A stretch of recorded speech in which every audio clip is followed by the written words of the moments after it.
கர்த்தருக்கு பிரியமானவர்களே, இயேசுவோடு நாம் நிகழ்ச்சியில் 81ஆம் பாகத்தில் சந்திப்பதில் மிகுந்த மகிழ்ச்சி அடைகிறேன். கர்த்தருடைய வார்த்தை இன்று நாம் பார்ப்போம். யோவான் 5ஆம் அதிகாரம் 8ஆம் வசனம். இயேசு அவனை நோக்கி, எழுந்திரு, உன் படுக்கையை எடுத்துக்கொண்டு நட என்றார். கர்த்தர் அருமையான வார்த்தையை கொடுத்துக்கிறாரு.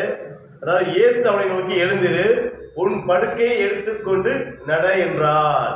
அப்ப ஏசப்பா உங்களை பார்த்தா சொல்றாரு, நீங்க விசுவாசத்தில் வளராமல் இருக்கலாம், நீங்க ஆவிக்குரிய வாழ்க்கையில் வளராமல் இருக்கலாம், நீங்க எப்பவும் நீங்க வீட்டில் ஒரு சோம்பேறித்தனமா இருக்கலாம், நீங்க எந்த வேலையிலையும் நீங்க செய்யாம நீங்க ஏதோ இருக்கிறோம் அப்படின்னு நீங்க இருக்கலாம். அவங்கள பார்த்தா ஏசப்பா சொல்றாரு, எழுந்து நட அப்படின்னு சொல்றாரு. ஏசப்பா இந்த சம்பவம் எதுக்காக சொன்னாருன்னு நம்ம முழுசா பார்க்குற மாதிரி இருந்துச்சுன்னா, அதாவது யோவான் 5ஆம் அதிகாரம் 1ஆம் வசனம் பார்த்தீங்கன்னா, இவைகளுக்கு பின்பு யூதருடைய பண்டிகை ஒன்று வந்தது. அப்பொழுது இயேசு எருசலேமுக்கு போனார். அப்போ எபிரேய பாஷையில் பெதஸ்தா எனப்பட்ட ஒரு குளம் எருசலேமில் ஆட்டு வாசல் அருகே இருக்கிறது. அதற்கு 5 மண்டபங்கள் உண்டு.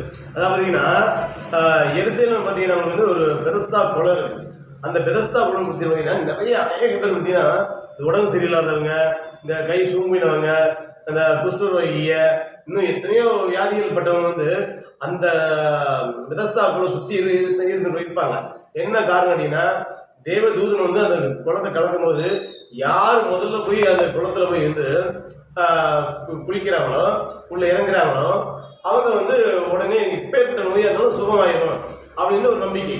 அப்போ அதுல நிறைய பேர் உட்கார்ந்துட்டு இருக்கிறாங்க.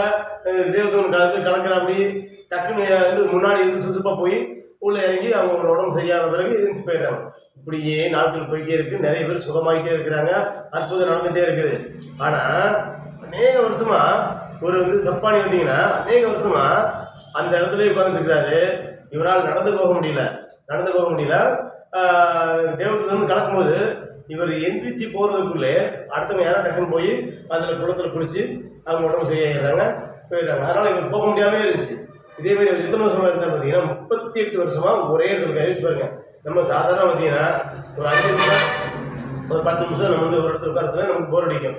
என்னடா ஒரே இடத்துல எவ்வளவு உட்காருக்குது. ஆனா இவரு ஒரே இடத்துல எத்தனை வருஷமா இருந்தாரா?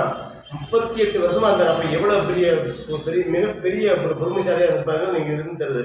அடுத்தது பார்த்தீங்கன்னா ஏசப்பா நம்ம அடுத்த வருஷத்தை வாசிக்கலாம் பாருங்க. அவைகளில் குருடர், சப்பானிகள், சூம்பின உறுப்பினர்கள், வியாதிக்காரர் அநேகர் படுத்திருந்து தண்ணீர் எப்போது கலங்கும் என்று காத்து கொண்டிருப்பார்கள். அதாவது இத்தனை நோய்க்காரங்க தண்ணி எப்போ கலங்கும் சொல்லிட்டு காத்து வெயிட் பண்ணிட்டு இருக்கிறாங்க. ஏனெனில் சில சமயங்களில் தேவதூதன் ஒருவன் அந்த குளத்தில் இறங்கி தண்ணீரை கலக்குவான். தண்ணீர் கலங்கின பின்பு யார் முந்தி அதில் இறங்குவானோ அவன் எப்பேற்பட்ட வியாதியஸ்தனாக இருந்தாலும் சொஸ்தமாவான். பார்த்தீங்களா, நான் முதல்ல சொன்ன மாதிரி அந்த குளத்துல தேவதூதன் கலக்கும் போது எப்பேற்பட்ட வியாதியா இருந்தா கூட முதலில் யார் இறங்குறாங்களோ அவங்க நோய் சுகமாகிறதுனால ஆர்வத்தோடு இருப்பாங்க, விழிப்போடு இருப்பாங்க. ஏன்னா தேவதூதன் இந்த டைம் ஆகும் அந்த டைம் ஆகும், எப்போ எந்த நிமிஷம்னாலும் வரலாம்.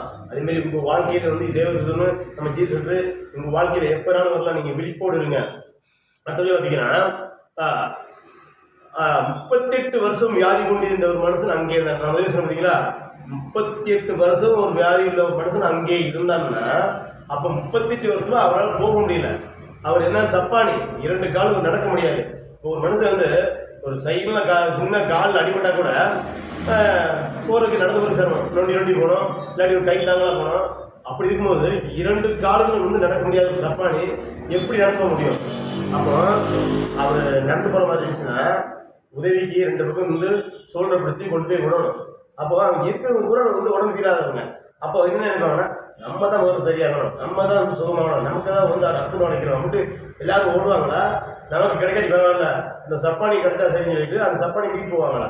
அப்போ என்ன தெரியுதுன்னா, அவரால் போக முடியல. எல்லாரும் கண் முன்னாடி நோயை சுகமாய் அப்பப்போ தேவதூதன் கலக்கும் போதுதான் போயிட்டு இருக்கிறாங்க. ஆனாலும் இவரால் போக முடியல. ஒரு வருத்தத்தோட ஒரு நம்பிக்கையோடும் அந்த தேவதூதன் இருக்காரு. அப்போ ஏசப்பாங்க வராரு.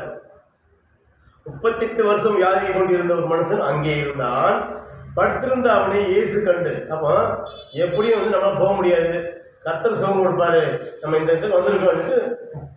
38 வருஷமா அவர் நம்பிக்கையா ஒரே இடத்துல இருக்கு. அப்படி பாருங்க, படுத்திருந்த அவனை இயேசு கண்டு அவன் வெகு காலமாய் வியாதிஸ்தன் என்று அறிந்து அவனை நோக்கி சொஸ்தமாக வேண்டும் என்று விரும்புகிறாயா என்று கேட்டார்.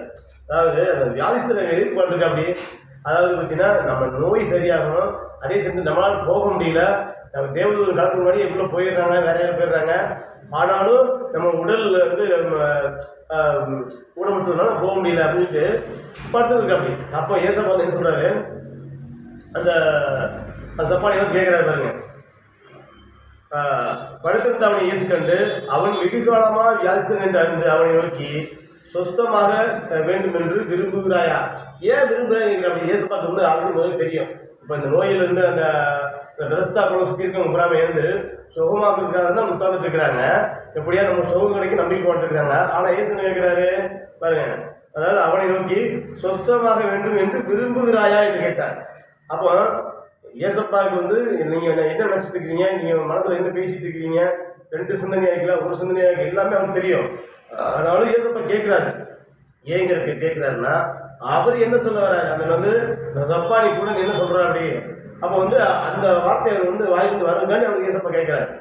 அதுக்கு அந்த சப்பானி சொல்கிறார் பாருங்க, அதற்கு வியாதிஸ்தன், ஆண்டவரே தண்ணீர் கலக்கப்படும் போது என்னை குளத்தில் கொண்டு போய் விடுகிறதுக்கு ஒருவனும் இல்லை. நான் முதல்ல சொன்ன பார்த்தீங்களா, அதாவது மற்ற ஆளுன்னா அவங்களுக்கு வந்து கையில் வந்து பலவீனமாக இருக்குது, மற்றபடி வேற எங்கேயும் பலவீனமாக இருக்குன்னா ஓடிடுவாங்க. ஆனால் இவர் 2 கால் வந்து உடம்பு பலவீனமாக இருக்கிறதுனால இவருக்கு யாராவது உதவி வேணும், யாருக்காவது வந்து யாராவது இவருக்கு உதவி செய்யணும். உதவி வந்து பெற்றாதான் இவர் அந்த குளத்தில் இறங்க முடியும். அந்த சமயத்தில் இருக்கும்போது இவரால் வந்து போய் நடக்க முடியல. அதனால தான் இவர் சொல்கிறாரு பாருங்க, இந்த வியாதிஸ்தன் சொல்கிறாரு,